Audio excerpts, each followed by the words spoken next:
Ya, pemirsa DPD 1 Partai Golkar Sulsel resmi mengumumkan 12 bakal calon kepala daerah yang akan diusung pada Pilkada serentak di Sulsel 2020. Dari 12 nama, tidak ada nama Dani Pemanto, melainkan Irmania Limpo yang masuk sebagai salah satu usungan partai beringin tersebut.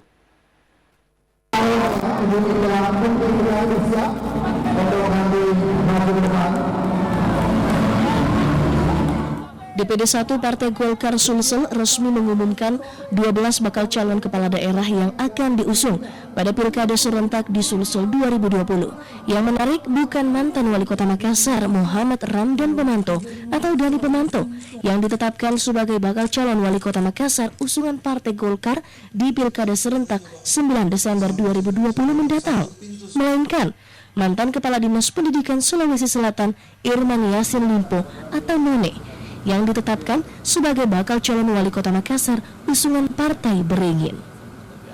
Hal tersebut sesuai hasil rapat internal tim Pilkada DPP Partai Golkar tentang penetapan dan evaluasi surat tugas kepada bakal calon kepala daerah di 12 kabupaten kota Senin 29 Juni 2020 malam. Seusai mengikuti rapat evaluasi dan penetapan pasangan calon kepala daerah usungan, Ketua Dewan Pimpinan Pusat DPP Partai Golkar, Bidang Badan Pemenangan Pemilu Bapilu, dan Badan Saksi Nasional Nurdin Halid langsung menyampaikan hasil rapat internal tersebut melalui video. Kota Makassar telah menetapkan Saudara Irman Yasin Limpo.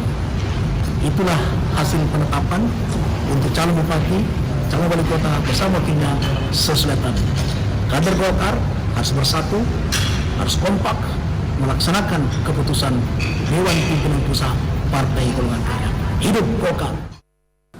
Hasilnya, mantan Kepala Dinas Pendidikan Sulawesi Selatan Kadisdik Sulsel Irman None Yasin Limpo atau None yang ditetapkan sebagai bakal calon Wali Kota Makassar usungan Partai Beringin, bukan Dani Pemanto yang sebelumnya mendapat surat tugas langsung dari Ketua Umum Golkar Airlangga Hartanto. NH menegaskan kader Golkar harus bersatu dan kompak melaksanakan keputusan Dewan Pimpinan Pusat Partai Golkar. Tim Liputan Selebes TV. Posko hari ini minggu depan